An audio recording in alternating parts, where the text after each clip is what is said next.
Well, my dwarf polar blue parrot cichlids spawned more babies, and they're now free swimming.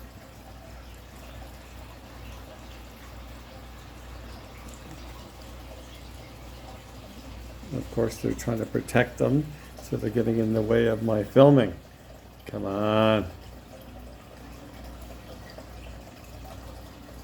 Yeah, I fed them earlier some baby brine shrimp live and some very fine fish food flake powder.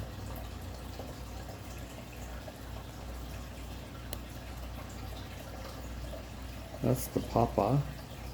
There's the mama right there. Isn't gorgeous with all their colors? Yeah, look at that. Beautiful. They're pretty protective, so they should survive. It's funny how they clear the tank, all the gravel out every little bit, and they do it by mouth. Ooh, there you are, Papa. And they just pile it wherever they want. Anyways, free swimming, first time I noticed today, so we'll update you in a week. Thanks for watching.